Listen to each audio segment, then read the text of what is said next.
Barry White from ACES Business Network, coming at you a little different. The stream just wouldn't work today, but it was such an important subject that I thought I'd come to you from YouTube and just post it on the page. There's always a way around it. So today we're talking about how to monetize your business during the holiday season. So we already said that when you go to events, have a plan. And we talked about going to the event with referees, and we said that we could do something like have a ball, a stress ball with your contact information on it and throw it around the room. And when people catch it, they're more likely to retain it. And so little things like that help you get your name and get your brand out there. And once again, we also said that you want to not stop and stay with any one person, but you want to touch as many people as possible in the course of working that event. And so you want to, tell them your elevator pitch, get a contact information where you can contact them for a meeting later and move on to the next person. Little things like that. Then have a goal of how many new contacts you want to make in the course of the event. So if your goal's 10, now here's the thing. As you get better and better at it, you got to increase your goal. But so if you set a goal for 10, and then early in the event you reach your goal, recreate your goal. Bump it up another 5 or 10 people and keep on going. Don't stop saying, oh, I met my goal, now I can have those drinks. Okay? And the other thing is, in mentioning drinks, yes, it's the holiday season, and I know you want to have those drinks with everybody else. But I'm saying, as an entrepreneur and a business person, you be the only sober person in the room. You be the only sober person in the room. Now, if everybody else is, feeling good and have spirits in them, and you're the only sober one, you do the math on that, okay? And they're gonna be in a mood to buy and to listen to what you're doing. And you're gonna be in a state of mind in which you can effectively talk about what you do. So have your celebratory drink after the event, not during the event. I'm sorry if I stepped on a few toes, but it's also a good thing because don't drink and drive, okay? And so little things like that will make the difference between you effectively monetizing the event or just coming back buzzed, okay? And I don't know about you, I'd rather have the money than the buzz, okay? So it's little things like that. Anybody want to add any comments on that? Or experiences or anything like that, or any questions on that? Cliff. When you go to a networking event, like Ace always taught, it's about getting to know, like, and trust. Mm-hmm. For somebody to get to know, like, and trust you. And he would always teach you, learn more about their business. And he would say, well, you know what, based on what you do, I've got some people I need for you to meet. And introduce that person to someone. And then if they want to get together after a while, then you would say, well, when can we get together? Because I want to learn more about what you do. It's more about them than what you have to offer. Like Barry says, later on they'll say, well, how can I help you? Or you say to them, what's the lead referral for you? I have some people I need for you to meet. Then you introduce them to some people that you know in the room, and now that's helping their business. Now they get to know you, they get to like you, and they get to trust you. And they don't get the feeling you're trying to sell them something. You're trying to help their business. Exactly. And that's how we got up to maybe, 75 people at a time up at ACES. We would have 5 people at an event, and we wouldn't be with nobody that we knew. But we would introduce each other to new folks and show them the value in meeting new people, new contacts for their business, and that's when they will come to ACES and meet more people. So your point's well taken. That Cliff made an excellent point, because when even in the event when you're meeting new people and you find out about what they do, it may be something that you might not ever do business with them, but somewhere in your database is somebody that needs that product or service. So if they're in the room, like Cliff said, introduce them. If they're not, call the person up later and say, hey, it was really intriguing what you do. Unfortunately, my kids are all grown, but I thought about somebody that really needs daycare. And so I'm gonna have them call you. Is that okay? Of course they're gonna say that's okay. They're looking for new business. Now, the person one gonna say to themselves, they remembered me. So it wasn't just passing by. They remembered what I did. Second, they're conscious about making me money. Oh, but I didn't even find out what he did. I need to know more about what he did and everything. I want to help him because he has helped me grow. So little things like that make all the difference in the world. So thanks for the comment, Cliff. That was great. That was great. And walk around the room and, a compliment goes a long way. So this is a holiday season. So people really dress. So if you see a genuine compliment, okay, don't try to create something when there's nothing there. But if you see something of interest, comment them. If you see a dress that's unique and gorgeous and everything, tell them so.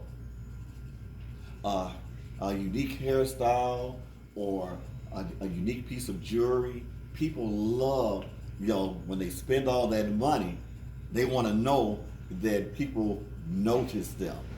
So a compliment goes a long way also. You'll find out people, compliment and leave. You'd be surprised that person will find you, seek you out, and say, hey, by the way, what do you do? Little things like that go a long way at the event.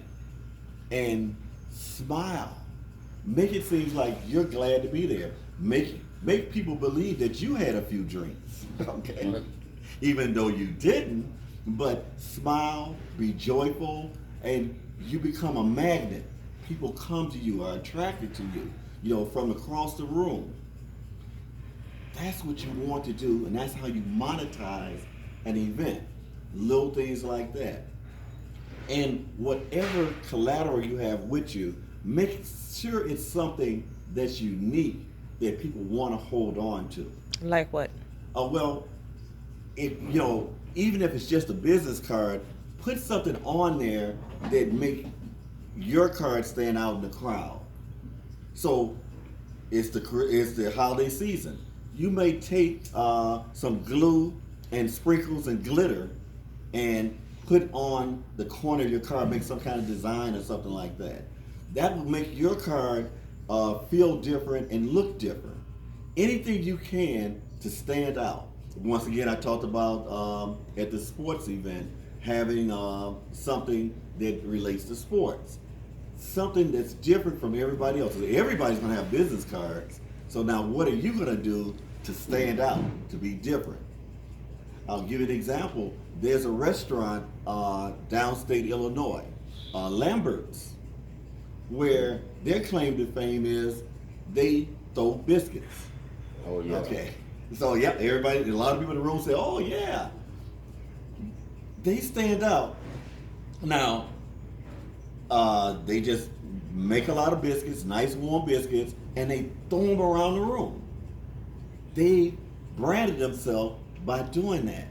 They are different from any other restaurant. The food is good, but people come for to catch the biscuits and then stay for the food because the food is good. But what got them through the door was the fact that they throw the biscuits. So find your biscuit and throw it out there in the crowd. So little things Nice like analogy. that goes a long Nice way. analogy. So think of, say, what can I do that's different? How can I be unique? Daryl. Or I'm sorry, Cliff.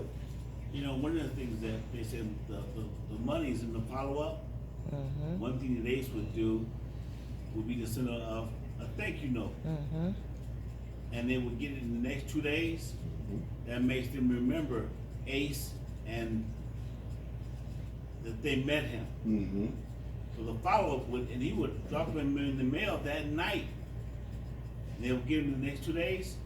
Now that makes Ace stand out above everybody else they met that night. And then you open yourself up for that follow-up phone call, the next meeting for coffee or lunch or whatever, you know, so that does set you out too, just to follow up. And it's important to follow up with who you met, because so if you wait 2-3 weeks, they may not remember you. But if they get a handwritten thank you note, then they'll remember you. Yeah, exactly. And in doing that, you know, make notation on everybody you meet, little nuggets. Okay, so now when you send that thank you out, say, oh, and by the way, did your daughter pass the test? How was your son's play? So now they say, wait a minute, we just met for 2 minutes, but he remembered that conversation. That goes a long way. So quick follow up in a timely manner and a little personal note goes a long way. So little things like that. And Pay attention. pay attention. Exactly. Listen. Pay attention to detail. And as I was told, you have 1 mouth and 2 ears, so you should be listening twice as much as you talk, and when you work in a room. So little things like that. Also, think about your apparel, okay, and what you wear. Like, it could be that, you know, everybody's gonna be in ties, you might have a bow tie, okay? It's a holiday event, you know, you might wanna wear red to stand out in the crowd, okay? I looked at Cliff, okay? If you're going to an event and you know a lot of sororities and fraternities are gonna be there, look at Cliff. You know, is somebody gonna walk up to him, especially if they're Omega Psi Phi? You know, they're gonna come and greet him, because anytime people have something in common, they like that and they want to acknowledge that, and they go and greet. Am I right, Cliff? When you're tagged, you get people or bros coming from everywhere, right? And especially, you know, yesterday was our Founders Day, so everybody had on paraphernalia. And if we saw somebody with that on, we naturally went over and said something. So know how to effectively use what you have, okay? And know how to find things that stand out in the crowd, okay? Because once again, to get your brand out there. But don't get, well, okay, I'm going here because I hope I don't step on any toes, but don't get ridiculous with it. I mean, a lime green suit, okay, for men. I'm not talking about the women there, I'm talking about the men, okay? And, you know, or something wild like that, okay? Have something, I'll give you a good example. One of my brands and what I do is something subtle. I try to get unique socks. And you know, different, now I can get my personality out on the side. I get all kind of crazy color socks and things like that. Happy socks. Happy socks. Okay. And you'd be surprised when I'm out and about, I sit down and I cross my legs, people see my socks, and they comment on my socks. Ladies will always comment on the socks. Exactly. Little things like that go a long way. Now, I can get as wild as I want to with my socks. You know, I can have a nice conservative suit on, but then my socks, I can go for it. It can be crazy. And nobody is going to take it as being distasteful or anything like that.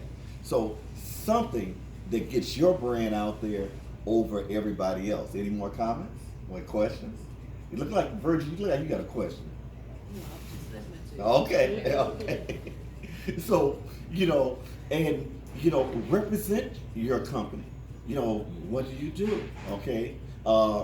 Robert Beck's in the room. You know, he's a person that a health. I call him a health consultant.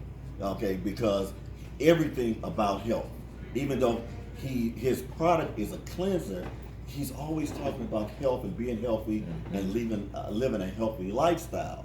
So when he goes out to an event, he may wear something that's related to good health. and, on his lapel or something like that, and to make people say, well, why are you wearing that? Well, I'm an advocate for people doing the right thing as far as their health, but it opened the door for him. So little things go a long way. Daryl's in the transportation industry. He books coach tours. So he should have something on his lapel with a picture of a nice bus or something like that. And so that people comment on that and wonder why he has that. So once again, then also promote your social media. Let people know. Like when I talk to people out in the events and everything, I said, my name is Barry White, so I'm in competition with the former maestro. So look for the red sports car when you type in Barry White, and that's Barry with an A, because some people make me a fruit. Okay. And so now what I did is I've implanted my tag in their mind, because they'll remember that, and sure enough, they'll go out there. 2 days later, I see a friend request. Now, as business people, I know you're popular, but you should never have your friend list maxed out. You max out on Facebook at 5,000. So you should always have enough room to add more people on. Because believe me, there's some people in that 5,000, if you're maxed out, that shouldn't be there. You know what I mean, okay? Because there are some people that will never do business with you. They may want you to do business with them. That's another story for another day, okay? But you want to have room so that when you tell somebody to send you a friend request, you can accept it. And the reason is that you don't want to market to them on your personal page, but you want them in your social media to keep touching them, because you're going to be putting interesting things out there, not selling, but you're putting interesting things out there. Now, when they send you that friend request and you accept it, once again, you send them an instant message thanking them for sending a friend request, and take them back to the moment in which you two met, so they remember that you remember them. And little things like that go a long way. Any questions or comments? If not, There's a limit on LinkedIn that you can only ask 3,500 people to be a friend. mm-hmm. After you've done your 3,500, you can no longer ask people to be your friend. It doesn't matter if they accept you or not. The limit is 3,500. Okay, 3,500. Okay. Well, I'm a ways from that, so I know I got to get busy then. Okay, but once again, know the limitations and know what you're using it for. LinkedIn is a little different, because it's a network of professionals. So you want to have that bio that's different from maybe your personality profile on Facebook, because LinkedIn, you want to put things out there that make people want to get in contact with you. So it's a little different, and we'll continue that at a later date. But that's good. That's good information, because I didn't know that. Mm-hmm. So that's good to know. It's good to know. Learn something every day. And constantly work social media, because it will be a friend to you over the year. Mm-hmm. Okay, years. And learn how to use it in conjunction with everything else you do, but don't make it the only way that you conduct business. Some people don't like face-to-face interactions, so they say, well, I'm going to promote on social media and that's how I'm going to make my money. It's not going to work like that. It's an addition to, a complement to your day-to-day interactions. Mm-hmm. Remember, old school, new school have to be married. It's not, one's not right over the other. You have to be in conjunction with one another. Okay, the same thing with text messages. Be respectful of people. I just got off of a text chain where that it must have been 80 people the chain went to, and the person that sent it out didn't even know most of the people. The people saying, "Well, who are you?" And then people started saying, "Take me off the list." And so now that 80 people turned into over 1,000 texts over 2 days because people say, take me off the list. Let me give you a little bit of advice. If you say take me off the list, you're part of the problem because they can't take you off the list. Just stop responding to it. If everybody just stop responding to it, it will go away. But the more people respond to it, the more viral it goes, and it gets very ignored. So I don't send out group texts.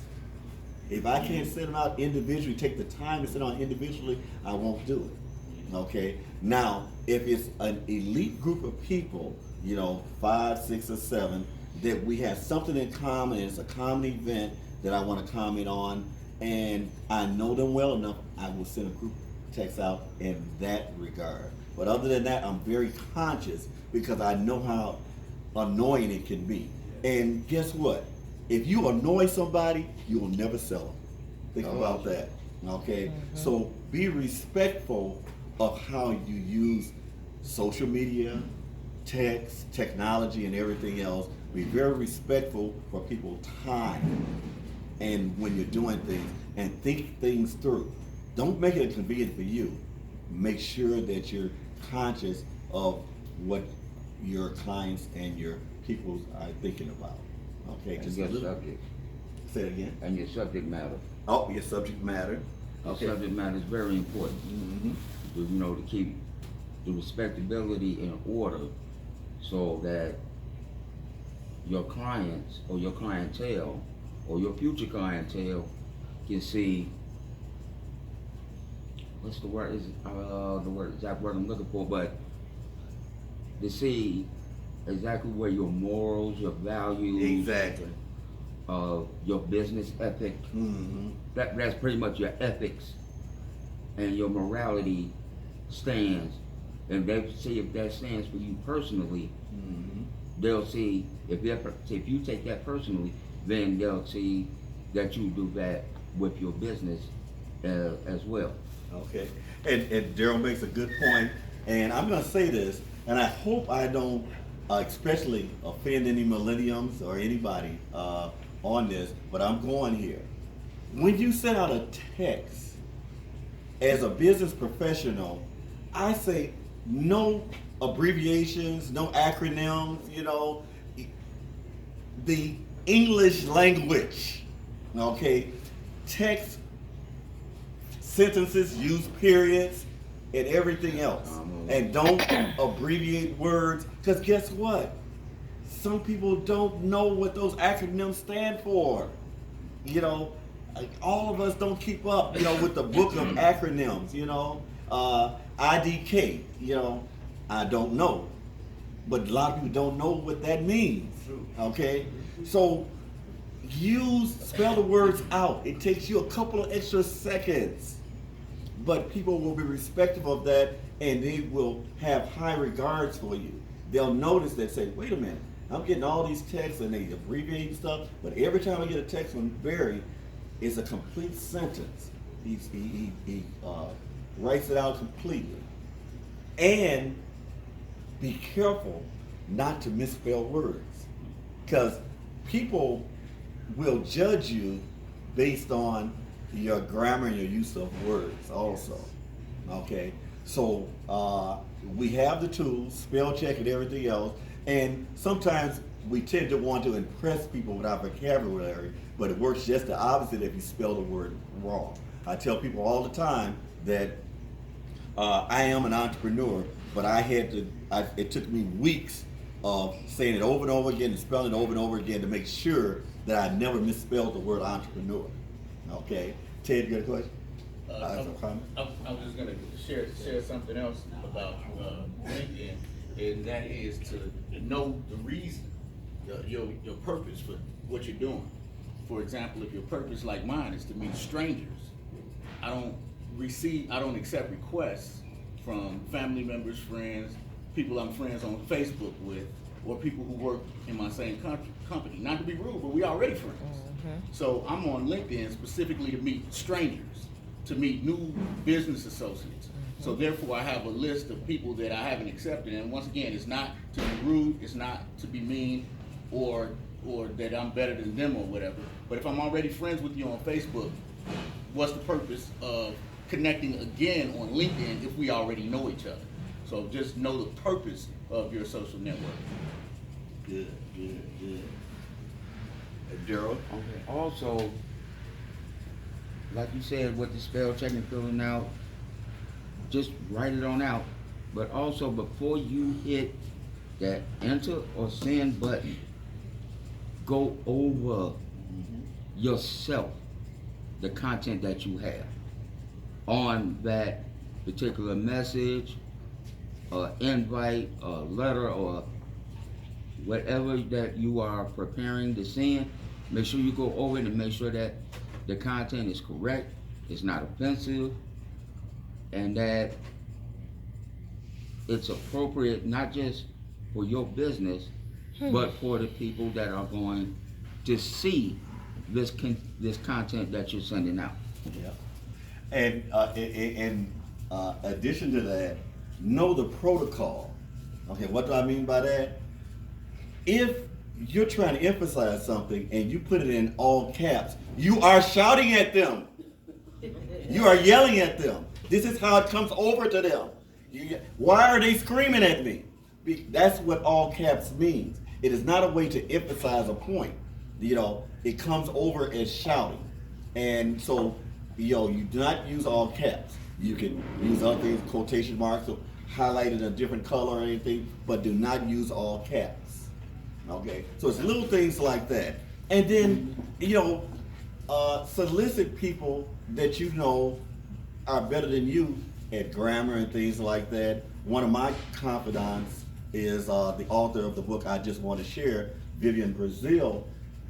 If I'm putting something out, she is a great person to review it and catch. I mean, she catches everything. Well, Barry, you didn't put a double space here. I mean, she just spots stuff right like that.